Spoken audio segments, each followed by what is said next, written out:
Crisis of confidence in the government. Keep sending us your comments on 22422 and on Twitter using the hashtag the big question. The Deputy President said there is no crisis of confidence in the government. Maybe you can elaborate on that. And as you answer that, tell us what your achievements and challenges have been so far, because they go hand in hand over the last 14 months. Well, thank you very much, Hussein, for giving me yet another opportunity to have a discussion with Kenyans on this platform. I can tell you straight up that we have had major successes, and we have had challenges that come with the time that we are governing this country. One, I can tell you our program, the program we pledged to the people of Kenya. Successfully, in the first 1 year, we managed to do up to 80% of what we wanted to do. We are better prepared this time to, and we have gotten everybody, so to speak. Initially, we had challenges with the members of cabinet because they were new. Others have not been in public office before, and many of those issues. Right. But now we are confident that we've agreed with our cabinet that now it's time to deliver, and we are a lot more confident today that we will be able to roll out the program we've set out for ourselves beginning today. That is the first day of July, getting into the future. Right. Well, let me tell you, Hussein, that there are certain targets we wanted to deal with last year. Number one was the issue of security. Because security is an important part of us trying to deliver on any of the pledges that we would want to do. What did we do last year? Last year, we set out that we want to spend reasonable money in ensuring that we empower our security men and women. We graduated about 7,000 police officers that joined the police force. We, for the first time in the history of this country, we brought on board 1,200 vehicles. If you go anywhere, I was in Turkana, for example, 2 weeks ago. There were 15 brand new vehicles, four-wheel drives with fuel that could move around. I was in Elgeyo Marakwet. I was in Korea. The vehicles are now visible around the country, meaning that our security men and women can respond much more efficiently to security challenges in the country. Right. We equally wanted to deal with matters of growing food and reducing the cost of living. And there is no magic required in reducing the cost of living. You simply need to expand production of food. What did we do? Last year, we spent 3 billion shillings to make sure that farmers have access to certified seed and subsidized fertilizer. I can confirm to you that unlike in the past, farmers not only got fertilizer in time, they got it subsidized to a record 2,000 shillings that has never happened, and 1,500 for top dressing that has never happened. That is on course. There are, of course, many other interventions that we plan to put into place. Right. We pledged to the country that we would run a lean government. That is what we are doing. We are trying to downsize not just the government in terms of ministries. We are also looking at parastatals, trying to consolidate.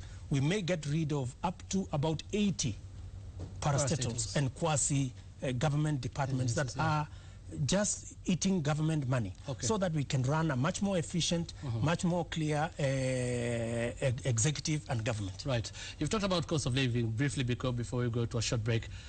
You were elected on a platform of the hustler. I don't know if you're still a hustler, but yet one of the biggest concerns of Kenyans today, and especially the youth, is still the cost of living. They're not feeling it like it has gone down. You're saying there's no magic in doing it. But how can you really address it? They're not really feeling it. It's a combination of factors, Hussein. It's a combination of factors. First, our first target is that we must bring down the cost of basic food items. How? You know, we do not want a situation where the prices of unga are going up. I can confirm to you that the prices of unga have not gone up. We haven't achieved our target of bringing it down. What we have done is we want to reduce the cost at which food is being produced. How do you do that? You make sure that you assist farmers in production, because it is a question of supply and demand. The prices will come down if you increase supply. How do you increase supply? You increase supply by increasing production. How do you increase production? You increase production by getting farmers to produce more, by making it easier for them to produce. So what we are doing is a couple of factors. I told you already, we have set up the program where fertilizer will be available every time farmers require it. They don't have to wait for it. We have brought down the prices. We have already signed with a Japanese company, and the fertilizer factory will be set up by 2016 in our country. That already has been rolled out. The place has been set up, so that going into the future, we are clear about where we are going. I know. Seed is a critical component of production.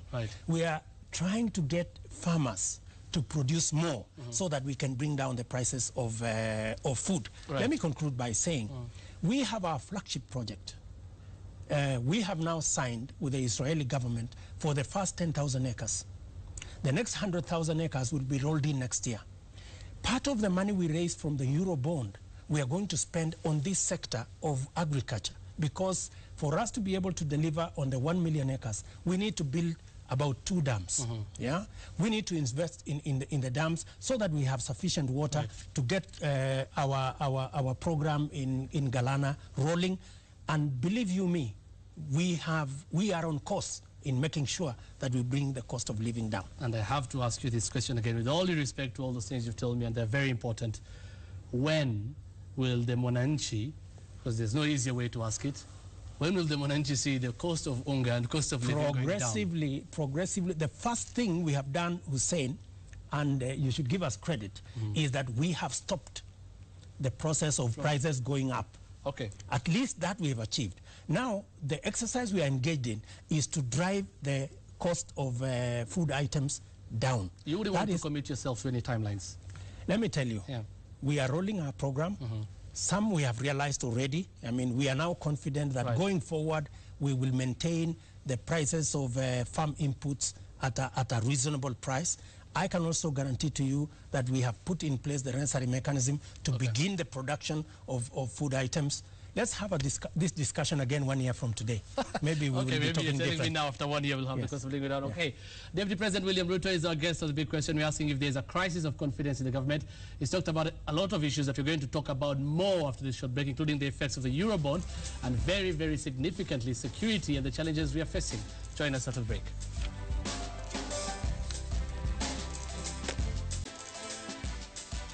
Welcome back to the big question. Our guest tonight is Deputy President William Ruto. Send us your comments on 22422 and on Twitter using the hashtag the big question. I'll read just a few of your comments. One here says, I'm ashamed when Deputy President says on national TV about unga, maybe he doesn't buy unga, he'll tell us, because when they were elected, unga was 103 shillings. Now it's 117 shillings. And then somebody else says, we are tired of this word, we will do this, we will do this. When will it happen? We are starving, you promise a lot, deliver it now. Okay, we'll go back to those comments in a short while. Deputy President, again, we're honored to have you on the big question tonight. We talked about the Eurobond. Actually, this interview is coming just days after a lot of investors internationally subscribed to the Eurobond. We have that now, we have the money. What next? You see, the process of getting to the Eurobond was a long process. And we had, for example, to step down quite a bit of what we wanted to do initially. Because we didn't want to do the conventional things governments do. That when you go to the market to raise money using treasury bills or treasury bonds. Because we were sensitive to our long-term agenda.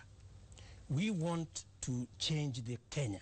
And you know, to be able to change Kenya, you must make some painful decisions. For example, we decided that we were going to slow down the road constructions that were there. Right. We had 85 billion shillings worth of contracts signed. Right. But we said it is better for us to slow them down, and you've heard people complain, what happened? The roads have gone slow, because we didn't want to go to the market here to borrow money, because it will do what has been going on for years. Yeah, we decided that we want to do it differently, and that's why we went for the Eurobond, right, so that we can raise money that is cheaper, that we can use to finance our development. Right. Number one. What does that mean? You know, because it requires a lot of discipline and a lot of pushing to be able to get things done. Remember, for example, Hussein, this Eurobond thing has been on the cards for 6 years. The government could not do it because it requires a lot of metal to get it done. And yet the benefits are enormous. You've said correctly. What are the benefits? Right. Number one, we now have $2 billion US dollars. You know, at our disposal. Yeah. We can comfortably now pay for the road construction that was already awarded. We can again now, added on to the about 1,000, just above 1,000 roads that were, kilometer of roads that were being done. Right. We have rolled out, and the tender went out last Friday for the construction of an additional 10,000 kilometers of roads in the next 5 years. Right? What will that what will that do? 10,000 kilometers of road. And for your information, we intend to begin to award those contracts by September this year. Because from independence to today, we have constructed 14,000 kilometers of road. We want to do 10,000 kilometers of tarmac in the next 5 years. That is ambitious, but it is doable. But you need to make some painful choices. Yeah. Number two, we have now elevated the country to play in a different league. Private companies now operating in Kenya can also now go to the foreign market to look for resources to expand their own development. Before we did this as government, they were limited in what they could do. So now, our own private sector have access to foreign funding. Number three, because of what we have done, because of the money we have raised, we can now stabilize the exchange rate because we have $2 billion of inflows into the country. Number four, what we were financing using, because the treasury bonds here and treasury bills were going for about 11%, 10-11%.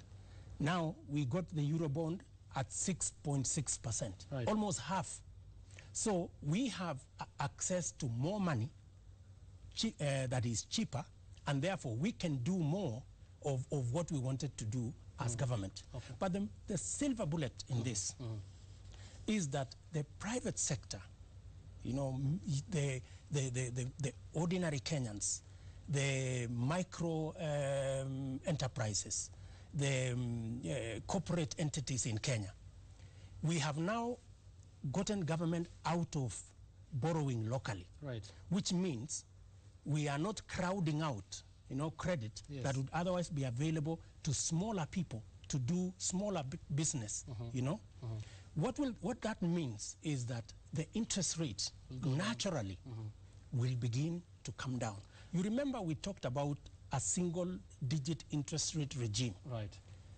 It is not too distant from where I sit. Right. Because now progressively the interest rates were at 20. They are now coming towards 15. With the rollout, complete rollout of this Eurobond, they will gradually come down. And that means that many people can engage in economic activity. They can access credit, they can access financing, so that they can do more business and we can expand our economy. After this, and you talked about interest rates, many are hoping they will come down. Correct. But many are still, the question is still being asked that maybe they're just hoping. Is there a way the government can make it like, or force commercial banks to bring the interest rate down after this? I think force is not the word to use. We have already engaged Kenya Bankers Association. the Treasury have engaged Kenya Bank Association. We have engaged the private sector and the banks. And the banks agree with us. We sat down and agreed with the banks. What do we need to bring down interest rates?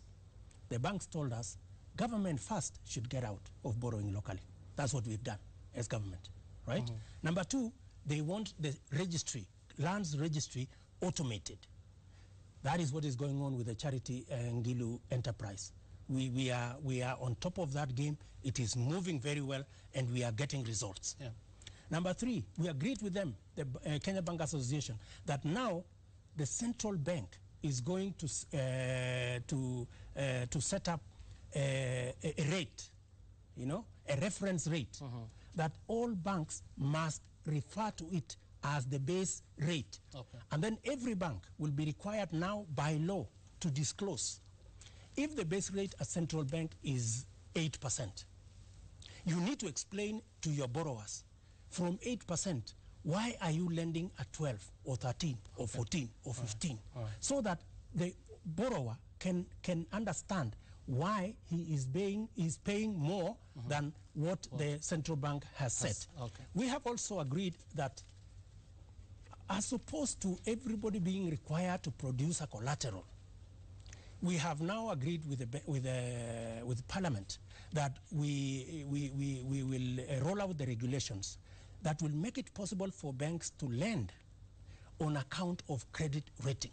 Okay. So the credit bureaus, you know, that already were passed into law, we operationalize them so that more people can access, those who don't have, you know, title deeds or other securities, using a credit rating process, they can access credit. Okay.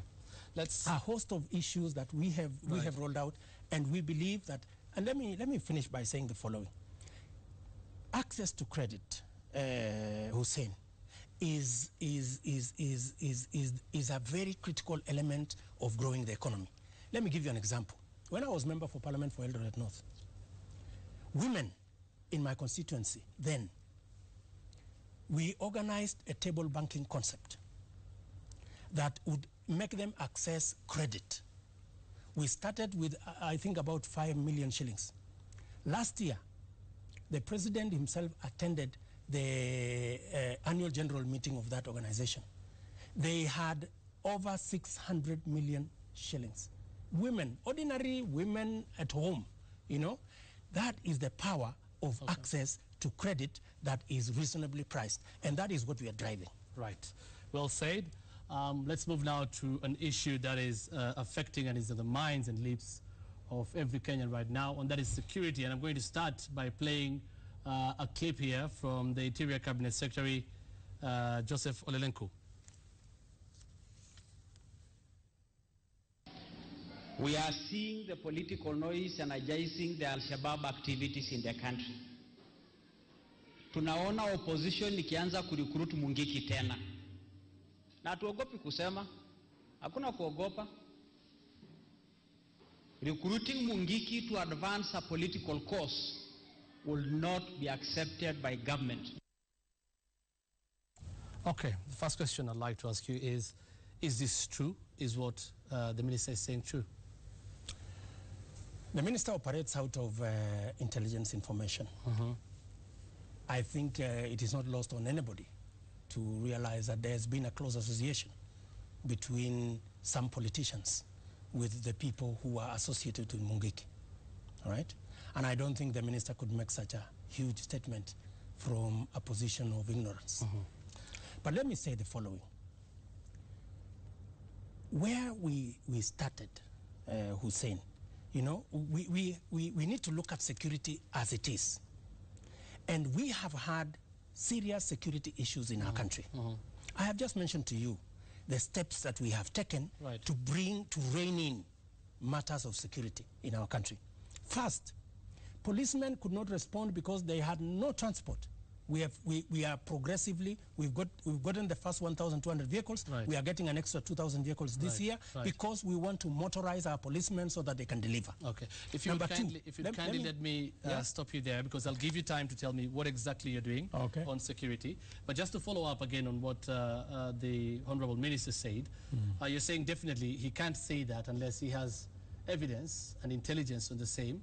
The question is, why is he saying mimi siogopi kusema, and why can't he, like kusema na kutenda, why can't he do it? Why can't he arrest the people if he knows this is happening and he has evidence? That process is ongoing. I mean, that process is ongoing. I mean, when we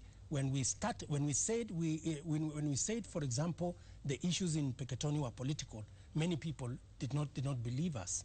But we are going to lay out the whole process, and everybody must take account and must be accountable for what they do and what they say and what they organize. That is as clear as it gets. And we are going to be firm, you know. And it doesn't matter who you are, what your station is, whatever position you hold. We are going to take security matters as security matters because they are important to every citizen and to all of us as a country. So is it right to go on air and to talk in public and say some politicians or the opposition is working with MRC and Mungiki and Al-Shabaab, and then go and take action later because you have not seen the action being taken yet after he said that? Is it right to say that prior to acting? What's wrong with that, Hussein? The problem with that is that people are already saying, and I'm sorry to use this word, the government now is acting like, I can't use a better word than this, I'll just say a crybaby, because it is us who are depending on the government to take care of our security. But if the government goes in public and says there's A, B, C, D happening and they've not done anything about it yet, then definitely people will start losing confidence. No, let me tell you, Hussein, on matters of security, we are very clear about where the problem is and how we are going to fix it. It's not going to be a snapshot that it's going to happen like this tomorrow. We have to get the personnel. That is why yesterday we announced the recruitment of an extra 10,000 men, because it requires resources and human equipment. It requires expertise, and that's what we are building. Because for a long time we kept talking about we have matters with security, but we were not taking steps to redeem it. So right?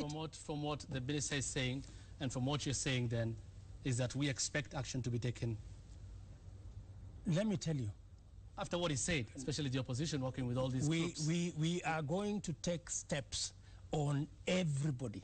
And let me lay out for the people of Kenya to know, you know, so that it's not about talk. You know, we have matched what we have said we will do with action. Not necessarily about arresting this person or arresting that person. We are putting up the necessary infrastructure to make sure that nobody, first, commits crime, and two, if you do, then you face the full force of the law. Right. So what we have rolled out is we are dealing with personnel issues, and I have told you how we are dealing with that. Yes. We graduated 7,000 men, we are and women. Let me put it correctly. Right. And we are recruiting another 10,000 this year to be able to beef up our human or our personnel capacity. Number two, we are adding an extra 2,000 vehicles into the fleet to make sure that our policemen are motorized for them to be able to respond. Number three, as I saw in your news this evening, we are rolling out a modern communication equipment for our police men and women. Right. Let me tell you, Hussein, we are operating a police communication equipment from 1960. Analog system that can be jammed and is listened to even by crooks. So we want to get a new system, modern equipment. Right. All of it rolled out. And when we talk about the first two cities, Mombasa and Nairobi, we are talking about Nairobi Metropolitan. We are actually talking about 5 counties in Nairobi and 3 counties in Mombasa. And that progressively will roll out into the whole country, complete with CCTV cameras, with all the equipment that we need, so that we can be able to tackle this issue once and for all. And like Let me say one more thing. Let me just say one more thing, Hussein. Let me say one more thing. We are also making it possible for the police to purchase their software and hardware in a competitive manner. You've heard the president, for example, complain about issues, you know, associated with the presidency because of procurement of security equipment. We have now streamlined that. We are getting more value for money that we have allocated for security equipment. Right. And for your information, let me just make this known to Kenyans. In this year's budget, we are going to buy an extra 5 helicopters to deal with cattle rustling and make sure that we have a proper equipment that will be able to make sure that if livestock is stolen, within 5-10 minutes we are able to respond and make sure that those involved will face the full force of the law. Okay, like I said, Deputy President, I'll give you time to explain all that and what you're doing in terms of security. But again, I'll have to fall back to what the Honorable Minister said and what you have said. Correct. Now, we've seen opposition members severally daring the government and saying very well, there is a law in this country. Yes. If I am accused of colluding with ABCD, why am I not being arrested? Now, from where Kenyan is standing, here is a government complaining about opposition members working with such groups. Here is the opposition daring the government to do something because they're saying there's nothing they have done. The question is, are we expecting any arrests any soon after what the Honorable Minister said, or what is happening? Have you not seen any arrests so far, Hussein? That happened on Peketoni. This happened on Sunday when Ole Lenku specifically talked about Al-Shabaab, MRC, and Mungiki. But I'm asking, even before that statement was made by the minister, are you saying there have never been any arrests? I'm not talking about the prior to the statement. There have been arrests. Yes. I'm talking about the Ole Lenku making that statement and talking about these groupings that we know are illegal groups. So after that, what are we going to see? Let me tell you, Hussein, that is one statement that was made by the minister. We have progressively and consistently insisted that we are going to do what we are mandated to do by the Constitution, right? In the news I saw this evening, members of the opposition, for example, complaining that being told to write a statement about a statement you made, which in the opinion of the DPP, which is an independent office, you know, amounts to hate speech. They are now claiming, oh, you know, it's the government who wants to silence the opposition and that kind of thing. You know, that's really misplaced, because if you make a statement and you have dared the government or dared whoever it is that is supposed to be responsible, that if we have made these statements, come for us, and they come for you, why do you want to change the script and say these people are now coming for us for political reasons, for silencing? I think we are just implementing the law the way it's supposed to be implemented. Okay, Deputy President William Ruto is our guest with the big question, and we're asking, is there a crisis of confidence in the government? A lot more to talk about, especially still on security, including the best way, we'll ask the Deputy President, of dealing with terrorism. Stay with us.